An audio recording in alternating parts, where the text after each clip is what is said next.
Hello, I'm Alex from Whatculture.com, and I'm stood here on a freezing cold day outside the O2 Academy, where the VFX Festival 2016 is taking place right now. We're going to go inside and talk to ILM about their work on Star Wars The Force Awakens, and I cannot wait.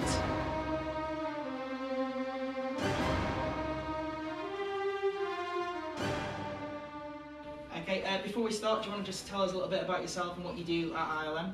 Sure, my name's Scott Pritchard and I'm a compositing sequence supervisor at ILM London. With The Force Awakens, there was a big publicity focus with this film about how it's returning to practical effects, how we're going back to that original approach to sort of visual effects. How did that influence your approach to doing sort of the computer-generated side of things? Well, it made our job a lot easier in a way because we could actually ground it in what was actually shot. So, for instance, for Maz, we had a maquette, physical puppet built, which we put in every shot, so that acted as a reference for our digital Maz to kind of match to. So in many ways our work was extending or enhancing what was already in camera.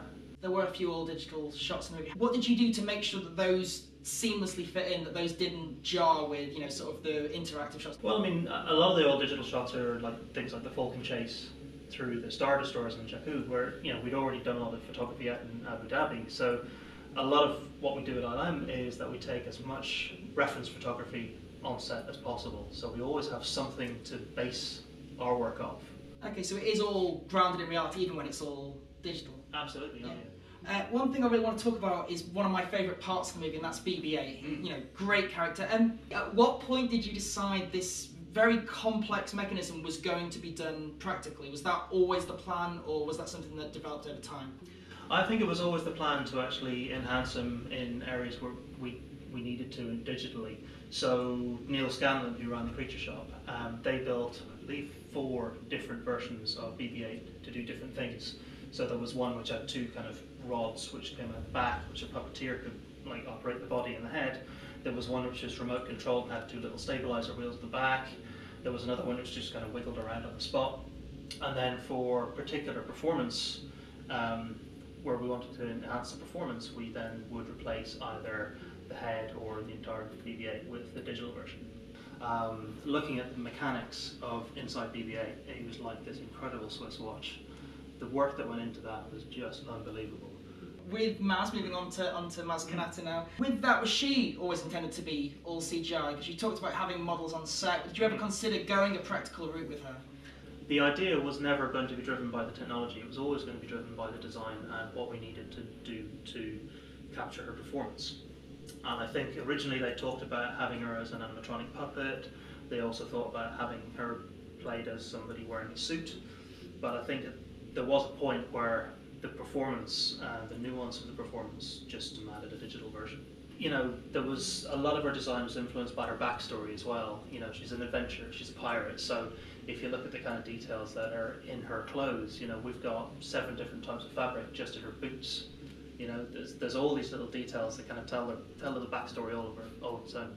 Well, the other big CGI character in the film is Snoke, who's a very different sort of character.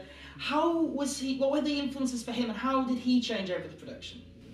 Well, Snoke was originally, like Maz, Snoke was originally conceived as a small maquette, and that was finished off in the middle of production. And then he was refined and refined throughout the post-production. You know, JJ wanted him to be very monumental. You know, he had the Lincoln Memorial in mind, and we used a lot of references of things like jellyfish to give him a kind of almost like a semi-transparent look. We actually built a full skeletal structure inside his head and veins as well that you can see through.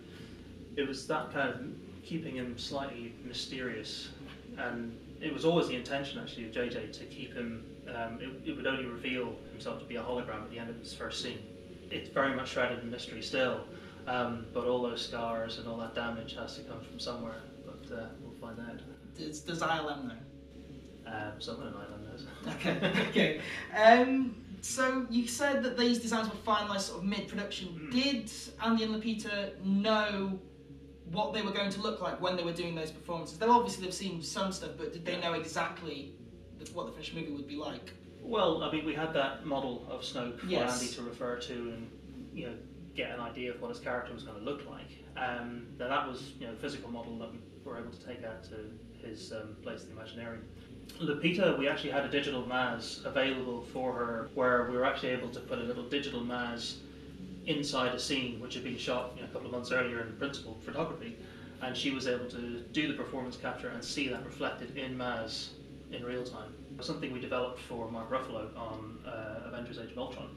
He had something that we called the Monster Mirror, where he would sit in his trailer and he didn't need to wear any tracking belts or anything like that, and he'd just sit and there'd be a laptop with Hulk looking back at him, and his face would be tracked onto Hulk, so he could just rehearse and kind of practice how changing his face would result and look on Hulk. So we refined that slightly for Maz and put her into the scene so she could Lupita get the context of how she was performing against the other characters. Thanks very much. That was great to learn a lot more about the development of the film. You're very welcome. Cool.